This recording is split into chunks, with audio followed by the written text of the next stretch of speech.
Let's do change. Hello दोस्तों, स्वागत है आपका अपने YouTube channel let's do change पर। मैं हूं आपका दोस्त नितिन मिश्रा। दोस्तों, आज हम एक नई सीरीज स्टार्ट कर रहे हैं सीटेट को लेकर। यानी कि सीटेट में ऐसे कैंडिडेट जिन्होंने अपनी लैंग्वेज में फर्स्ट में या सेकंड में संस्कृत भाषा को सिलेक्ट किया है, उनके लिए मैं ये सीरीज़ लेकर आ रहा हूँ कि अभी तक जितने भी सीटेट के एग्ज़ाम हुए हैं तो उसमें से हम सभी जो प्रीवियस ईयर के क्वेश्चंस हैं उसको हम इस वीडियो में सॉल्व कराएंगे। और इसी तरह की जितने भी अभी तक पेपर हुए हैं सीटेट के, मैं सारे प्रीवियस ईयर के क्वेश्चंस को सॉल्व कराने की पूरी कोशिश करूंगा ताकि एग्ज़ाम से पहले पहले आप अच्छे से तैयारी अपनी पूरी कर सकें। ठीक है, तो ये 2018 का संस्कृत का पेपर है और ये लैंग्वेज फ़र्स्ट जिन्होंने सेलेक्ट किया था उनका पेपर है। तो लैंग्वेज फ़र्स्ट और सेकंड अगर आप दोनों अच्छे से तैयार करके जाते हैं तो चाहे आप पेपर फर्स्ट दें और चाहे आप पेपर सेकंड दें, दोनों में ये आपके लिए बहुत ज़्यादा हेल्पफुल साबित होगी। तो हम स्टार्ट करते हैं देर न करते हुए। पहला प्रश्न है, यदा छात्राः विरामादि चिन्ह विषयक कौशलवर्धनार्थं शिक्षिताः भवन्ति तदा ते। इसका मतलब है कि जब छात्र विरामादि चिन्हों का प्रयोग भाषा कौशल के विकास हेतु करते हैं तब वे। तो चार ऑप्शन दिया गया है। कौन कौन सा ऑप्शन है?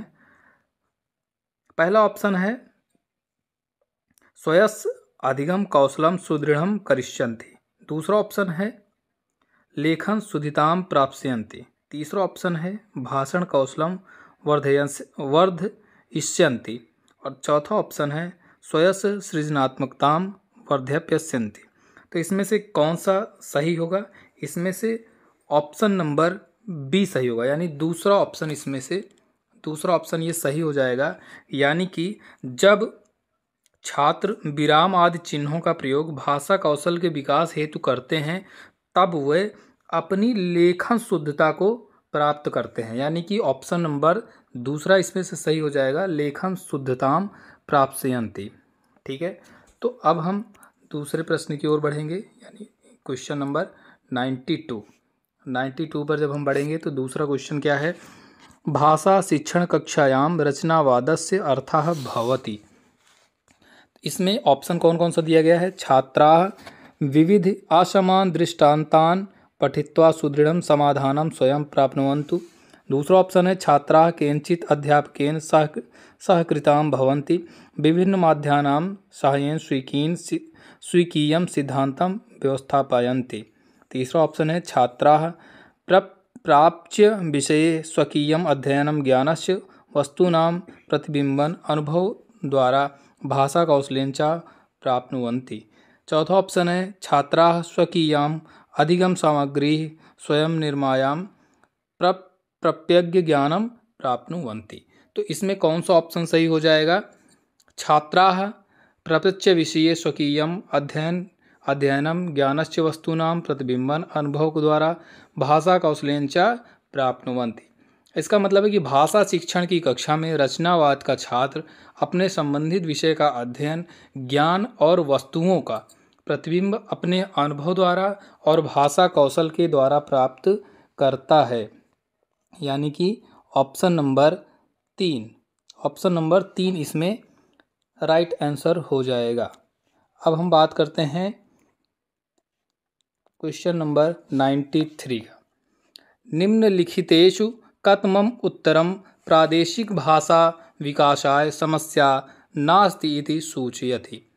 इसमें ऑप्शन दिया गया है अस्मिन् विषये जनानां परिचयाभावः, सुविधानां अभावः, बोधेन अस्पष्टता, अनुवाद विषयक समस्याः। चार ऑप्शन दिया गया है, इसमें से ऑप्शन कौन सा सही होगा? ऑप्शन नंबर 1 अस्मिन् विषये जनानां परिचयाभावः। इसका अर्थ क्या होगा? इसका अर्थ होगा कि प्रादेशिक भाषा विकास के संदर्भ में छात्र को समस्या नहीं होती। क्यों? क्योंकि वह इस विषय के संदर्भ में लोगों से परिचय रहित रहता है। वह केवल अपने सगे संबंधियों एवं स्वमित्रों के संपर्क में अधिक रहता है। तो ऑप्शन नंबर 1 इसमें सही आंसर हो जाएगा। ठीक है, अब हम बात करते हैं नेक्स्ट क्वेश्चन की। क्वेश्चन नंबर 4 क्या है? भाषा अर्जन सामर्थ्यम नाम। मतलब इसमें 4 ऑप्शन दिया गया है। केवलम आवश्यक शब्दलया प्रयोगः, तादृश वातावरणस्य निर्माणं यस्मिन् बालकाः मातृभाषायाः अध्ययनं कुर्युः, व्याकरणस्य विश्लेषण, बोधार्थं व्यवस्थिता एका पद्धति, मानवगत सहज प्रतिभाया कारणेन भाषा अध्ययनार्थम एका प्रक्रिया। तो इसमें कौन ऑप्शन सही हो जाएगा? ऑप्शन नंबर 4 इसमें सही उत्तर हो जाएगा। इसका मतलब है कि मानवगत सहज प्रतिभा के कारण भाषा अध्ययन के लिए एक प्रक्रिया भाषा के अर्जन का सामर्थ्य है। तो क्वेश्चन नंबर 94 में ऑप्शन नंबर 4 सही आंसर हो जाएगा। अब हम बात करते हैं अगले प्रश्न की। क्वेश्चन नंबर 95, भाषाध्यापकाः अस्मात् लेखन कौशलम शिक्षयन्तु संकोति। पहला ऑप्शन है श्रुतलेखम, दूसरा ऑप्शन है छात्राणां कृते स्पष्टतया लिखितुम् आदेशः, थर्ड ऑप्शन है ज्ञानवर्धकम विचाराणां सहयेन स्वशब्दैः मातृभाषायां लिखितुम् उक्त्वा, ऑप्शन नंबर 4 छात्राणां लेखादीन पठितुं सूचयित्वा। इसमें कौन सा ऑप्शन सही हो जाएगा? Option number C, option number C सही हो जाएगा। देखिए इसका एक लॉजिक हम ये भी लगा सकते हैं कि जब भी हम प्रश्न पढ़ते हैं और जो ऑप्शन सबसे ज़्यादा लंबा दिखता है ना, इसमें 70% चांस होता है कि वही ऑप्शन करेक्ट होता है। तो अगर हमें कोई प्रश्न ऐसा है जो हम प्रश्न समझ नहीं पा रहे हैं, तो जो ऑप्शन हमें सबसे ज़्यादा लंबा दिखे शब्दों में, उसी को हम सही आंसर मान लेंगे। तो यहाँ पर ऑप्शन नंबर 3 सही हो जाएगा, जिसमें ये पूछ रहा है कि भाषा अध्यापक ज्ञानवर्धक विचारों के द्वारा अपने मातृभाषिक शब्दों के द्वारा लेखन कौशल के विकास को बढ़ाने का प्रयत्न करता है। क्वेश्चन नंबर 96, क्वेश्चन नंबर 96 क्या कह रहा है कि कक्षायां पाठ्यमानस संदर्भे छात्राः क्लिष्टान् प्रश्नान् पृच्छति तदानीं किं क्रियते। यानी कि इसमें 4 ऑप्शन दिया गया है। पहला ऑप्शन क्या है? पहला ऑप्शन है तत्क्षणमेव गत्वा सज्जतां कृत्वा शंका समाधानं क्रियते। दूसरा ऑप्शन है तस्नान् सर्वानपि प्रश्नानां विलिख्य अंतर्दिने सर्वेषां तेषां समाधानं क्रियते। ऑप्शन नंबर 3 पुस्तके पठित्वा पश्चात् शंका समाधानं चर्चयितुं प्रयत्नः क्रियते। फोर्थ ऑप्शन है छात्राणां तर्जयित्वा अनुशासिता भवितुं सूचना क्रियते। ऑप्शन नंबर इसमें से क्या सही होगा? एक बार आप लोग खुद से अनुमान लगाइए। तो इसमें ऑप्शन नंबर 4 सही हो जाएगा, छात्रान् तर्जयित्वा अनुशासितः भवितुं सूचना क्रियते। यानी कि इसमें पूछ रहा है कि कक्षा के पठन पाठन के संदर्भ में छात्र कठिन प्रश्नों को पूछता है, इस प्रकार की छात्र का व्यवहार छात्रों के अनुशासित होने की सूचना देता है। ठीक है, तो ऑप्शन नंबर 4 इसमें सही हो जाएगा। क्वेश्चन नंबर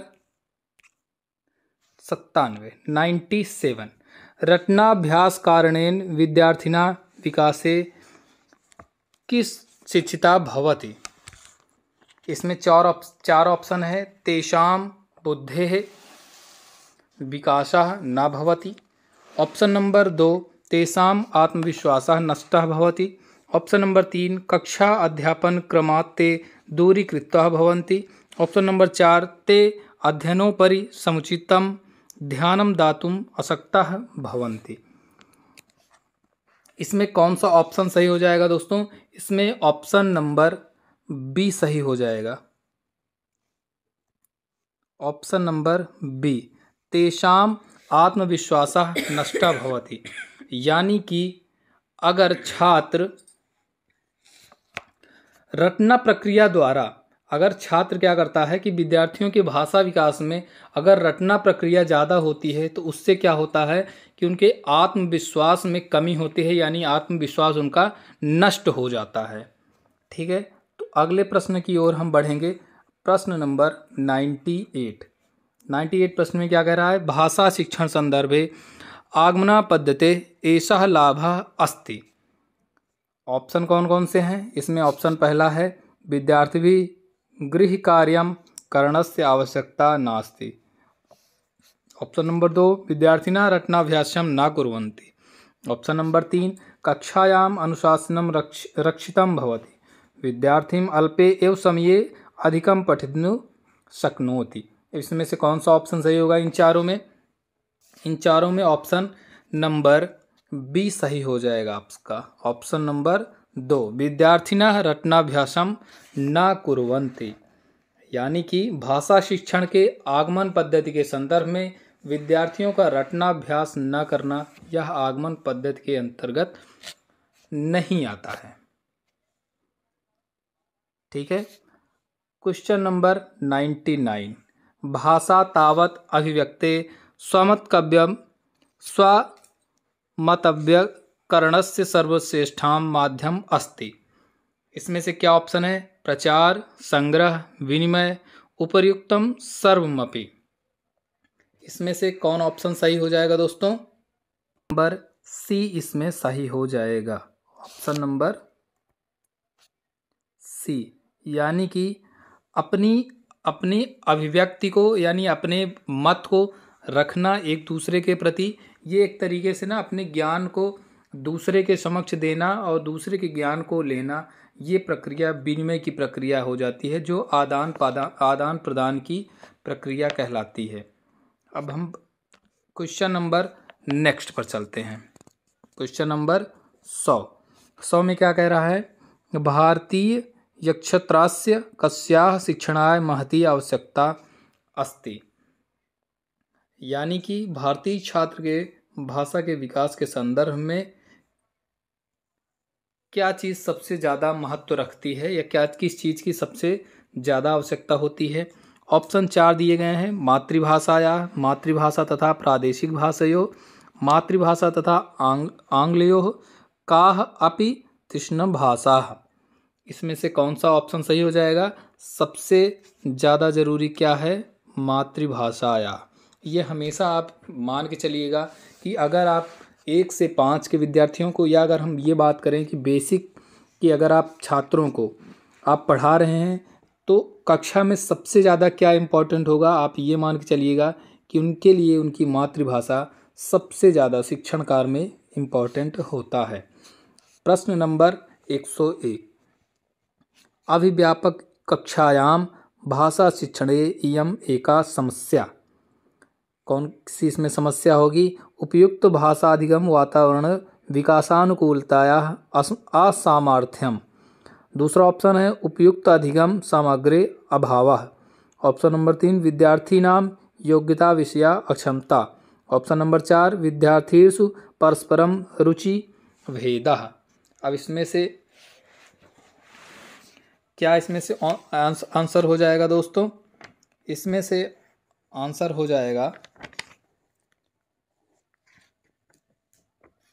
विद्यार्थीषु परस्पर रुचि भेदा। ऑप्शन नंबर 4 ये आपका आंसर हो जाएगा। प्रश्न नंबर 102 क्या कह रहा है? अध्यस्तनेषु कतमम उत्तरम मातृभाषा शिक्षण उपयोगी ज्ञान लक्षणेषु अन्यतम नास्ति। ऑप्शन है इसमें से भाषात्वानां प्रभूत ज्ञान प्राप्ति, विषय वस्तुनः ज्ञानमर्जनम, उच्चारणस्य ज्ञानार्जनम, भाषागत विभिन्न प्रकारणम लेखनम ज्ञानार्जनम। इसमें से क्या ऑप्शन हो जाएगा? विषय वस्तुनः ज्ञानार्जनम। ऑप्शन नंबर बी विषय वस्तुनः ज्ञानार्जनम। इसका मतलब है कि मातृभाषा शिक्षण के उपयोगी उपकरण उच्चारण का ज्ञानार्जन, भाषागत अनेक प्रकार के लेखन एवं ज्ञानार्जन तथा भाषा तत्वों का प्रभूत ज्ञान, ये सभी तत्व जो होते हैं ये परम आवश्यक होते हैं। ठीक है, जबकि विषय वस्तु का ज्ञानार्जन आवश्यक नहीं है। इसमें आपने लास्ट में देखा होगा, इसमें नास्ति जोड़ा गया है, यानी कि इसमें से क्या आवश्यक नहीं है, यानी कि भाषा के अर्जन में ये भी आवश्यक है, ये भी आवश्यक है और लेकिन दूसरा ऑप्शन जो है विषय वस्तुना ज्ञानार्जनम ये आवश्यक नहीं है। ठीक है, प्रश्न नंबर 103 की तरफ हम चलेंगे। प्रश्न नंबर 3 क्या पूछ रहा है? निम्नलिखितेषु का वा पद्धति शिक्षण पद्धति उचिता? चयन पद्धति, रुचि पद्धति, प्रेरणा पद्धति, उपयुक्त सर्वमपि। तो इसमें से क्या हो जाएगा सबसे ज़्यादा? क्या अगर हम बात करें कि चयन पद्धति तथा रुचि पद्धति शिक्षण पद्धति इसमें से नहीं है, लेकिन प्रेरणा पद्धति की अगर हम बात करें तो प्रेरणा पद्धति क्या है? ये एक शिक्षण पद्धति है, यानी मोटिवेशन मेथड। प्रश्न नंबर 104 क्या कह रहा है? भाषा शिक्षणे दृश्य श्रव्य सामग्री उपयुक्ता भवति। ऑप्शन नंबर 1 शुद्ध उच्चारणार्थम, शुद्ध लेखनार्थम, शुद्ध पठनार्थम, न कथश्चित। इसमें से ऑप्शन नंबर क्या हो जाएगा? ऑप्शन नंबर डी सही हो जाएगा। ऑप्शन नंबर डी, यानी कि भाषा शिक्षण के दृश्य शब्द सामग्री के अंतर्गत शुद्ध उच्चारण, शुद्ध लेखन, शुद्ध पठन, इन तीनों की कोई आवश्यकता नहीं होती है। यानी कि ऑप्शन नंबर 4 ये इसमें सही आंसर हो जाएगा। भाषा शिक्षण के दृश्य श्रव्य सामग्री के अंतर्गत शुद्ध उच्चारण, शुद्ध लेखन और शुद्ध पठन, इन तीनों की भी कोई आवश्यकता नहीं होती है। नेक्स्ट प्रश्न की ओर हम बढ़ेंगे। प्रश्न नंबर 105 उपचारात्मक शिक्षण पद्धति इति। उपचारात्मक शिक्षण पद्धति। ऑप्शन नंबर 1 समस्या अभिज्ञानार्थम उपेक्षित कठिनस्य स्तरं वर्धयति। समस्यानां समाधाने साफल्यं प्रति प्राप्यति। व्यतिक्रमेण समस्यानां प्रस्तुतिं करोति। समस्याः प्रतिभाषा सिद्धांत ज्ञानम प्रददाति। इसमें से कौन सा ऑप्शन सही हो जाएगा दोस्तों? ऑप्शन नंबर समस्यानां समाधाने साफल्यम प्रति प्राप्यति, यानी ऑप्शन नंबर बी इसमें से राइट आंसर हो जाएगा। यानी कि उपचारात्मक शिक्षण पद्धति समस्या समाधान के लिए सफलता को प्राप्त करती है। नेक्स्ट प्रश्न की ओर बढ़ेंगे।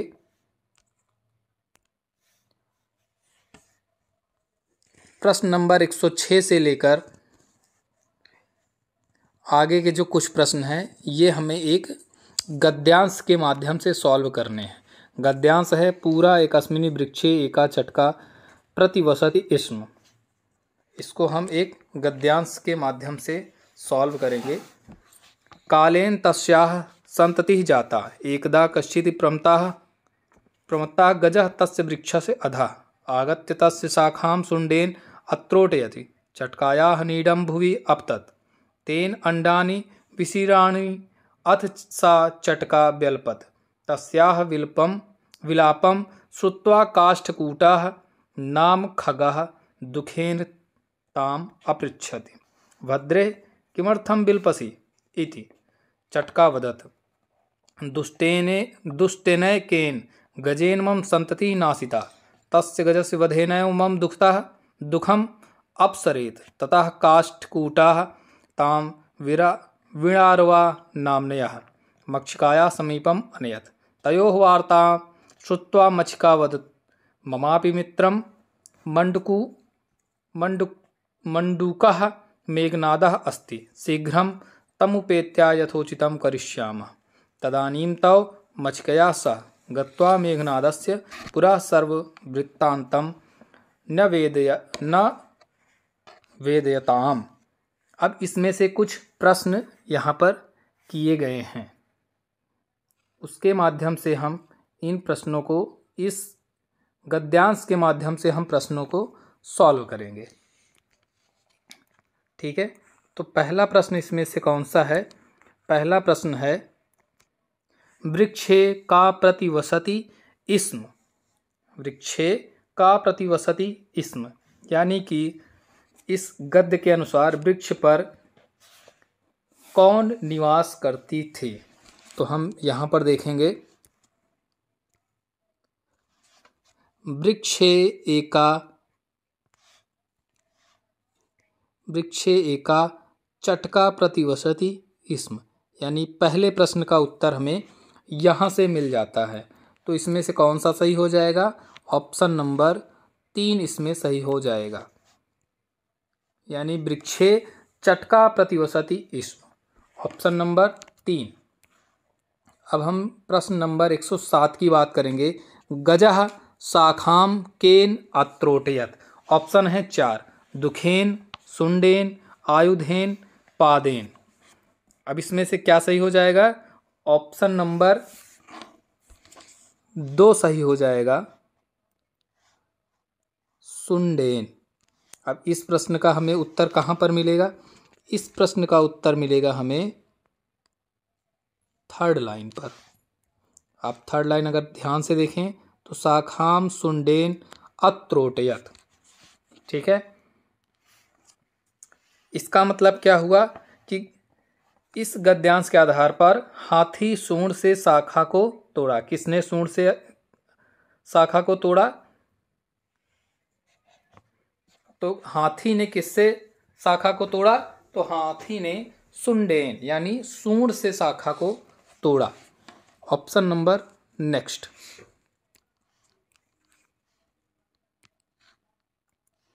अगला प्रश्न क्या है? मेघनादाः कः अस्ति? मेघनादाः कः अस्ति? प्रमत्तः, मंडूकः, खगः, मित्रम। इसमें से क्या ऑप्शन हो जाएगा? मेघनादाः मंडूकः अस्ति, ऑप्शन नंबर 2। इस प्रश्न का उत्तर हमें इसी पैसेज से मिल जाएगा। इसी प्रश्न में आप दूसरी जो पैराग्राफ है इसमें से आप ये लाइन देखेंगे तो यहाँ पर आपको मिलेगा मंडूकः मेघनातः अस्ति, यानी मेघनाता का अस्ति मंडूकः अस्ति। इसका मतलब क्या हो जाएगा कि मंडूक मेघनाथ क्या करते हैं? मेघनाथ मंडूक करते हैं, ठीक है। नेक्स्ट प्रश्न की ओर हम बढ़ेंगे। नेक्स्ट प्रश्न क्या है? चटकायाः किम भुवि अपतत। चटकायाः किम भुवि अपतत। इसमें 4 ऑप्शन है, अन्नम, नीडम, हिरण्यम और वस्त्रम। इसमें से क्या ऑप्शन हो जाएगा? इसमें इसका मतलब है चिड़िया का घोंसला कहाँ गिरा? तो नीडम। इसमें ऑप्शन नंबर 2, ऑप्शन नंबर 2 ये आपको मिल जाएगा। इसी पैसेज में आप देखें, ऊपर से आप दूसरी लाइन देखिए, चटकायाः नीडम भुवि। चटकायाः नीडम भुवि। तो इसमें कौन सा ऑप्शन सही हो जाएगा? इसमें ऑप्शन सही हो जाएगा option number 2, Needham. Next page की ओर हम बढ़ते हैं। गजः कीदृशः आसीत्। प्रश्न नंबर 110, गजः कीदृशः आसीत्। इसमें से देखिए ऑप्शन दिया गया है प्रमत्तः, दुखितः, गर्वितः, बलिष्ठः। क्या ऑप्शन होगा? अगर आपने पैसेज को सही से पढ़ा है तो इसमें से ऑप्शन नंबर 1 प्रमत्तः हो जाएगा, यानी कि आधार पर हाथी क्या था? प्रमत्त था। क्वेश्चन नंबर 11, गजेन कानि विशीर्णानि। इसमें से 4 ऑप्शन दिया गया है। पहला ऑप्शन क्या है? पहला ऑप्शन है फलानि, पुष्पाणि, कुंडानि और अंडानि। इसमें से अगर आपने ठीक से पैसेज पढ़ा होगा तो आपने इसमें से कौन सा ऑप्शन देखा था? अंडानि। मैं आपको पैसेज में दिखा देता हूं।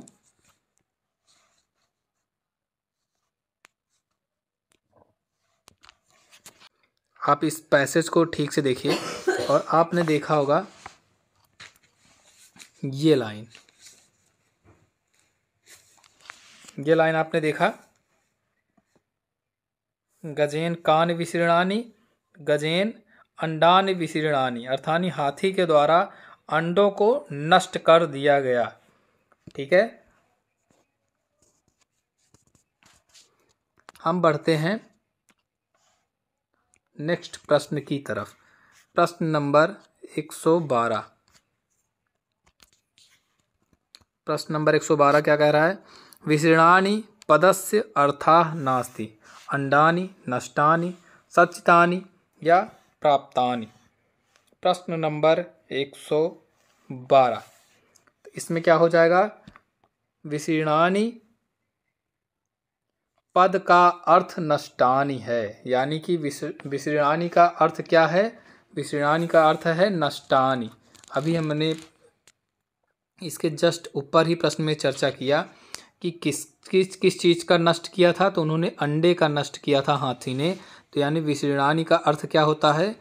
नष्टानि। अगर आपने पिछला प्रश्न अच्छे से सॉल्व किया होगा तो आपको 112 का आंसर देखते ही तुरंत आ गया होगा, इसमें पैसेज की आपको ज़रूरत ही नहीं पड़ी होगी।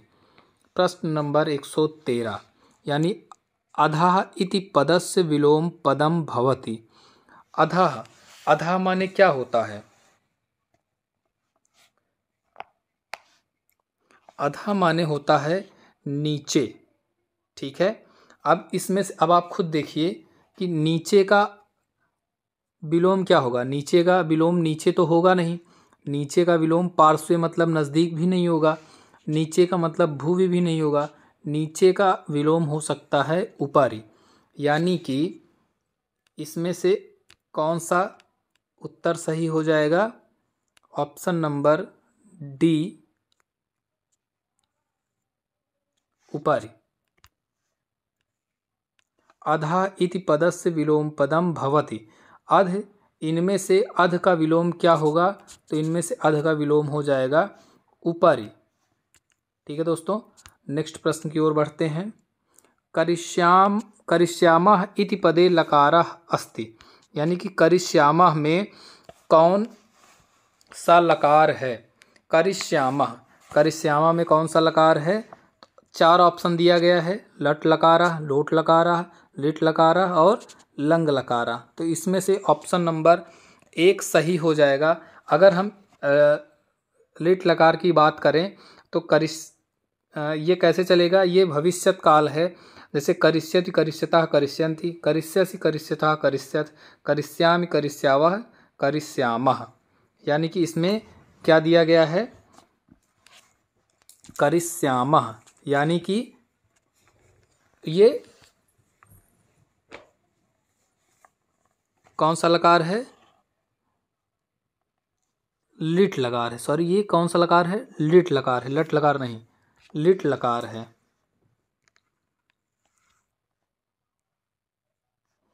ठीक है, अब हम बढ़ते हैं नेक्स्ट प्रश्न की तरफ।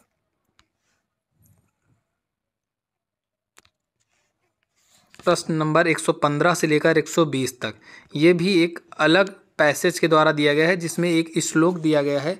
इस श्लोक से आगे के 5 प्रश्न उठाए गए हैं। श्लोक क्या है? उद्यमेन ही सिद्ध्यन्ति कार्याणि न मनोरथ है, न ही सुप्तस्य सिंहस्य प्रविशन्ति मुखे मृगा, सत्येन धारिते पृथ्वी सत्येन तपे रवि, सत्येन वाति वायुश्च सर्वं सत्ये प्रतिष्ठितम्, सद्भिः साहसीत सद्भिः कुर्वीत संगतिम्, सर्वविधि विवादम मैत्रीं च न सद्भिः किंचिदाचरेत्, मित्रेण कलहं कृत्वा न कदापि सुखी जना इति ज्ञात्वा प्रयासेन तदेव परिवर्जयेत्, प्रिय वाक्य प्रदानेन सर्वे तुष्यांति जंतवः, तस्मात् प्रियम ही वक्तव्यम वचने का दरिद्रता, श्रेष्ठम जन्म गुरुम चापि मातरम पितरम तथा मनसा कर्मणा वाचा सेवेत सतम सदा।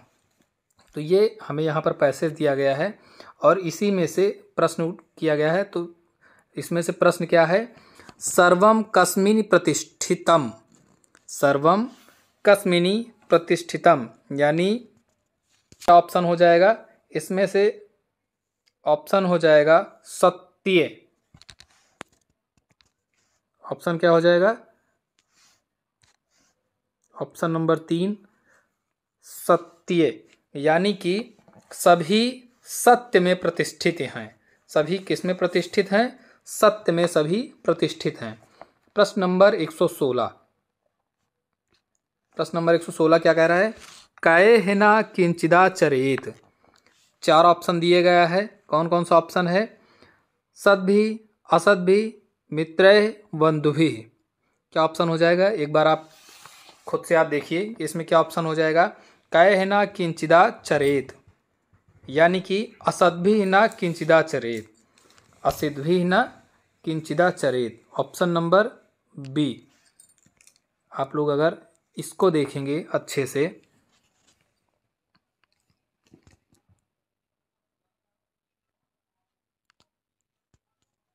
ये देखिए, ना सद्भिः किंचिदाचरेत, यानी कि अगर हम यहाँ पर देखेंगे तो यहाँ पर क्या हो जाएगा? ना सद्भिः यानी असद्भिः किंचिदाचरेत। प्रश्न नंबर 117, प्रश्न नंबर 117 की ओर बढ़ेंगे। इसमें क्या पूछ रहा है? केन कार्याणि सिद्ध्यन्ति, केन कार्याणि सिद्ध्यन्ति, यानी कि किससे हमारी कार्य सिद्धि होते हैं? तो ऑप्शन है मनोरथेन, सुप्तेन, उद्यमेन, सुखेन। तो इसमें आपको शब्द से ही पता चल गया होगा, इसमें ऑप्शन नंबर 3 सही हो जाएगा, यानी उद्यम से ही सभी कार्य सिद्ध होते हैं। नेक्स्ट प्रश्न क्या है? 118, मित्रेण किम कृत्वा जनः कदापि सुखी न भवति। मित्रेण किम कृत्वा जनाः कदापि सुखी न भवति। इसके लिए हम एक बार पैसेज अगर एक बार आपको दिखा दें तो इस पैसेज में ही आपको इसका उत्तर मिल जाएगा। मित्रेण कलहम कृत्वा न कदापि सुखी जनाः, यानी इसमें क्या आपका आंसर सही हो जाएगा? Option number 1 कलहम। ऑप्शन नंबर आपको यहाँ से ये आपको इसका उत्तर मिल जा रहा होगा इस ऑप्शन से। यानी कि अगर आप पैसेज को एक बार अच्छे से पढ़ेंगे तो आप शब्दों को अगर पकड़ना सीख गए तो आप संस्कृत में आराम से 20 से लेकर 25 तक मार्क्स आराम से गेन कर सकते हैं। क्योंकि ये थोड़ा सा संस्कृत इसलिए टफ पड़ जाता है क्योंकि जितने भी इसमें लैंग्वेज यूज होते हैं, जो भी भाषा होती है पूरा संस्कृत में होती है, इसलिए ये थोड़ा सा टफ हो जाता है। बट संस्कृत अगर आपने विषय चूज किया है तो आपको इतना तो आना ही चाहिए, तभी आप इन प्रश्नों को आसानी से हल कर सकते हैं। प्रश्न नंबर 119, प्रिय वाक्य प्रदानेन के तुष्यन्ति, मानवः, जंतवः, देवा न कोऽपि। इसमें से क्या ऑप्शन हो जाएगा दोस्तों? इसमें से ऑप्शन नंबर जंतवः, यानी ऑप्शन नंबर 2 जंतवः इसमें सही हो जाएगा। ये भी आपको इसी पैसेज में देखने को मिल जाएगा। देखिए ये लाइन आप पढ़िए, ये लाइन आप पढ़ेंगे, प्रिय वाक्य प्रदानेन सर्वे तुष्यन्ति जंतवः, प्रिय वाक्य प्रदान के तुष्यन्ति तो जंतवः तुष्यन्ति। क्वेश्चन नंबर 120, श्रेष्ठ पदस्य पर्यायः अस्ति। श्रेष्ठ पदस्य पर्यायः अस्ति, यानी कि श्रेष्ठ पद का पर्याय क्या है? ऑप्शन नंबर है गुरु, माता, पिता, उत्तमः, यानी कि श्रेष्ठ पद का पर्याय क्या है? उत्तम है। श्रेष्ठ पदस्य पर्यायः उत्तमः अस्ति।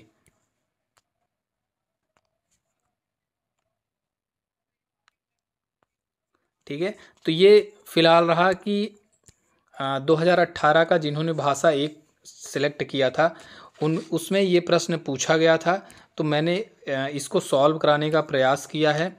अब हम नेक्स्ट वीडियो में जिन्होंने भाषा 2 सिलेक्ट किया था हम उसमें से प्रश्नों को सॉल्व कराने का प्रयास करेंगे। अगर आपको दोस्तों ये वीडियो पसंद आया, कंटेंट अच्छा लगा हो, अगर आपके लिए ये हेल्पफुल साबित हुआ हो तो आप इस वीडियो को लाइक कीजिए, अपने दोस्तों तक शेयर कीजिए जिन्होंने संस्कृत भाषा को सिलेक्ट किया है। अब भाषा 1 और भाषा 2, यानी कि अगर हम बात करें कि अगर हम इसको सॉल्व करा रहे हैं आपको, तो एक ही पेपर में हम 2 संस्कृत के पेपर सॉल्व कराएंगे आपके लिए, तो इससे आपकी तैयारी जो है वो और मजबूत हो जाएगी और आप पेपर में झंडा गाड़ कर आएंगे, ये मेरा आपसे वादा है। तो इसी तरह की वीडियो को देखने के लिए आप वीडियो को हमारे चैनल लेट्स डू चेंज को आप सब्सक्राइब कर लीजिए, अपने दोस्तों तक शेयर कीजिए और वीडियो अगर पसंद आई हो तो लाइक करना ना भूलेंगे। थैंक यू सो मच दोस्तों।